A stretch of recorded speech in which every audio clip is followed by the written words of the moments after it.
Goodwill Community Foundation, creating opportunities for a better life. Once you've added pictures to your presentation, you'll want to make them look as good as possible.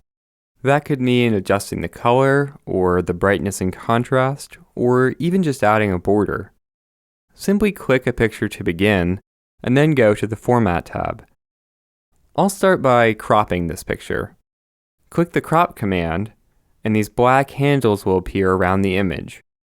Now you'll need to make sure that the mouse is right over the black handle so you don't accidentally grab a resizing handle instead. Then just click and drag. I'm just going to crop this image a little bit. And when you're finished, click the Crop command again. Just below that is a drop-down arrow, and if you select Crop to Shape, you can choose what shape you want your picture to be. I'd like this picture to have rounded corners, so I'll go with the rounded rectangle shape. For some pictures, you may want to add a border. I'm going to add a green border around this image so it will better match the heading. That's a little hard to see, so I'm going to increase the border weight to 3 points. There we go. Most images aren't perfect, and that's where the Corrections command can really help. You'll find it in the Adjust group. From here, you can sharpen and soften the image, or you can adjust the brightness and contrast. For this one, I'm just going to make it a little bit sharper to help bring out the details. If you want to modify the color, go to the Color command.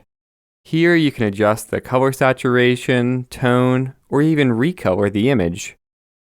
I'm going to adjust the color tone to make the picture look just a little bit warmer.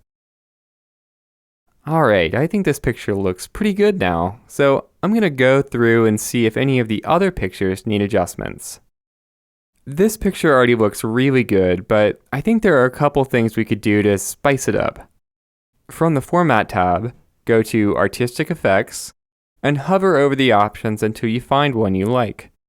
Some effects may work a bit better than others, depending on the picture you're using. This one sort of looks like a painting, which I think works really well for this picture. I'm also going to choose a picture style. These can add various types of frames and other effects to your pictures. I'm really liking the rotated white frame, so let's go with that. You know, with all of the pictures in this presentation, the file size is probably getting pretty large, and that might be a problem if I want to email it to somebody. To fix that, I'm going to compress the pictures. In the Adjust group, click the Compress Pictures command, and you'll have the option of deleting cropped areas of the pictures, and also changing the output resolution. Email will give you the lowest resolution, which means the file size will be as small as possible.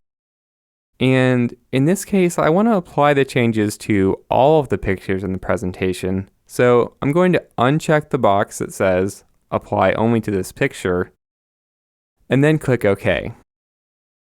You may have noticed the picture changed a bit when I did this, and that's because compression will lower the quality of a picture. So just remember that there's a real trade-off here, and you'll have to decide whether you want higher quality images or a smaller file size.